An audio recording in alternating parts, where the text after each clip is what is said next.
اهلا وسهلا بكم في فيديو جديد. النهارده معايا كلمتين نفس النطق ولكن المعنى مختلف. كلمة aloud وكلمة allowed، نفس الكلمتين نفس النطق ولكن المعنى مختلف تماما. allowed الأولى اللي معناها صوت عالي، بيجي مثلا لو انت بتتكلم بصوت عالي او ايا كان فبتستخدم كلمة allowed.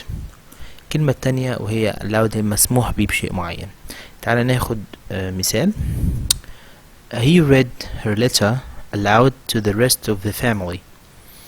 He read her letter aloud to the rest of the family. يعني قرأ الرسالة بصوت عالي، فهنا aloud تستخدم بصوت عالي. لكن allowed you're not allowed to talk during the exam. You're not allowed to talk during the exam.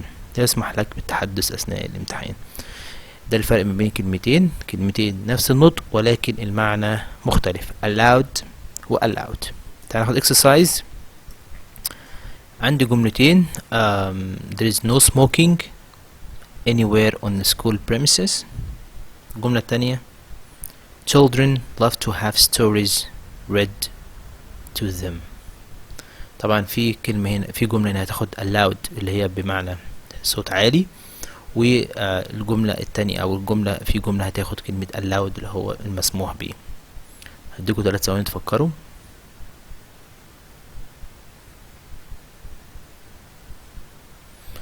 الجملة الأولى there is no smoking allowed anywhere in school premises، يعني مفيش أي تدخين مسموح به داخل مباني المدرسة أو في المدرسة بشكل عام. ولكن التانية children love to have stories read aloud، يعني تقرأ الستوريز بصوت عالي to them، ليهم هم يعني. ده بالنسبة لكلمة allowed والloud. أشكركم إن شاء الله، يعني يكون الفيديوهات اللي بنزلها تعجبكم، ومتنساش تعمل لايك وسبسكرايب علشان ينزلك الفيديوهات الفترة اللي جاية.